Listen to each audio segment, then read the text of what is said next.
Assalamualaikum warahmatullahi wabarakatuh. Perkenalkan, nama saya Yuninda Azahra dari kelas 1B, NIM P071310248081. Alasan saya membuat video ini yaitu untuk memenuhi tugas terakhir dari mata kuliah Pendidikan Pancasila yang diampu oleh Bapak Zedi Mutakin SPD MPD.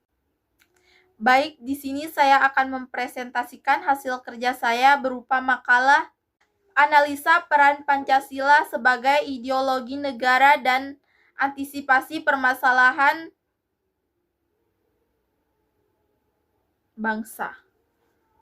Jadi, saya akan membahas tentang 7 pokok bahasan. Yang pertama, konsep Pancasila sebagai ideologi negara. Yang kedua, sejarah lahirnya Pancasila.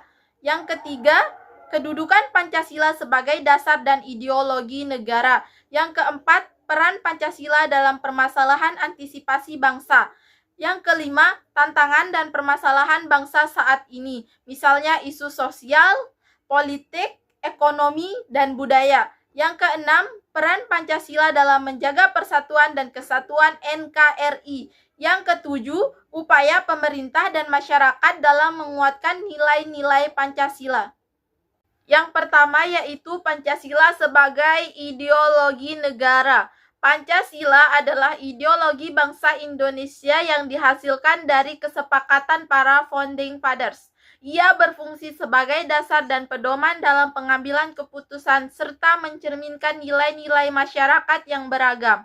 Pancasila memiliki dimensi realita, dimensi idealisme, dan fleksibilitas yang penting untuk membentuk karakter bangsa dan mewujudkan persatuan dalam kehidupan berbangsa dan bernegara.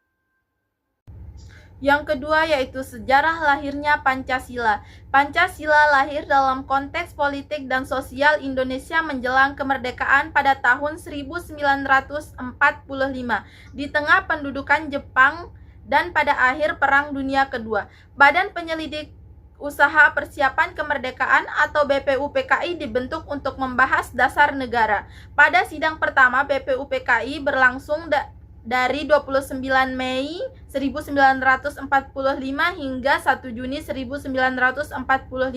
Soekarno mengemukakan gagasan Pancasila pada tanggal 1 Juni 1945. Dalam pidatonya, ia menyampaikan 5 prinsip dasar negara. Yang pertama yaitu ketuhanan yang Maha Esa. Yang kedua yaitu kemanusiaan yang adil dan beradab. Yang ketiga yaitu persatuan Indonesia. Yang keempat yaitu kerakyatan yang dipimpin oleh hikmat kebijaksanaan dalam permusyawaratan perwakilan. Dan yang kelima adalah keadilan sosial bagi seluruh rakyat Indonesia. Yang ketiga yaitu kedudukan Pancasila sebagai dasar negara dan ideologi negara. Kedudukan Pancasila sebagai dasar negara.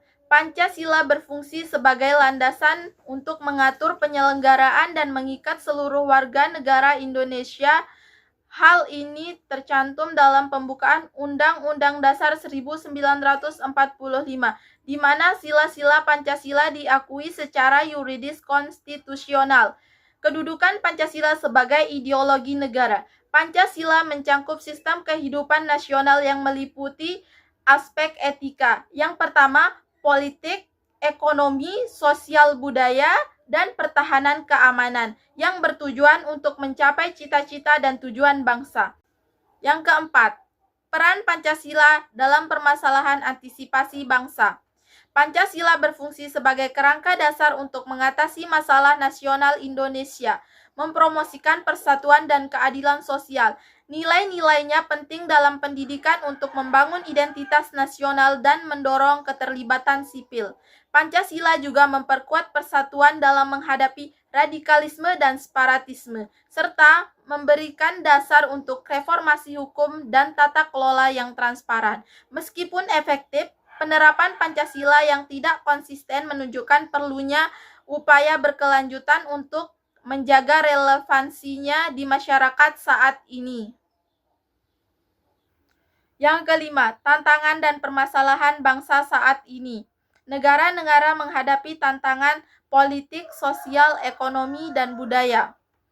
Masalah sosial, kesehatan remaja dan ketidakpercayaan pada pemerintah dapat mengganggu stabilitas sosial.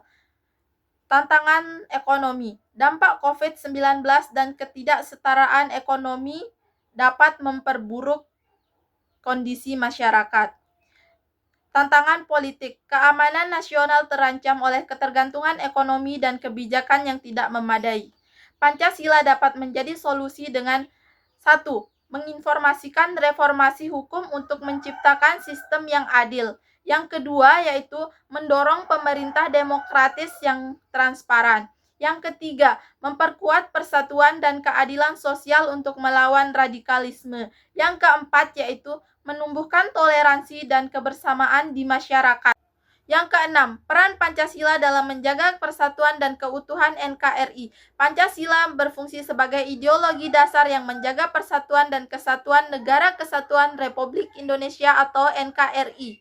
Ia mencerminkan semangat kebangsaan yang memperjuangkan keadilan sosial dan kesetaraan di tengah keragaman masyarakat.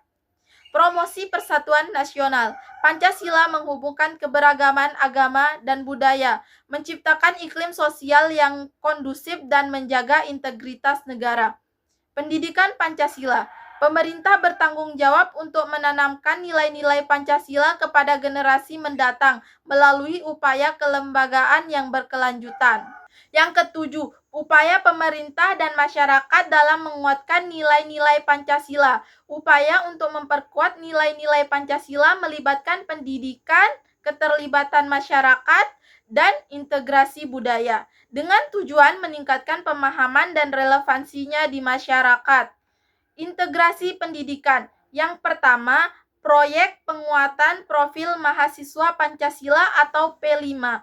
Mengintegrasikan nilai-nilai Pancasila dalam kurikulum untuk pengembangan holistik mahasiswa.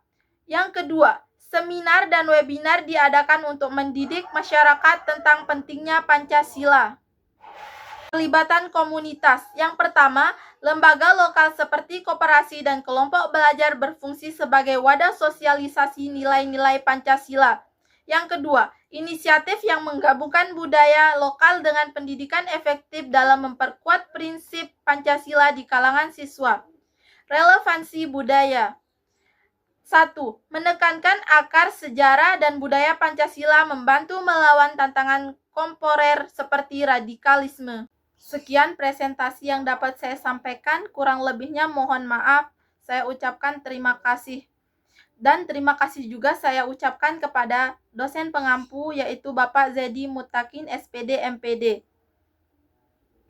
Wassalamualaikum warahmatullahi wabarakatuh.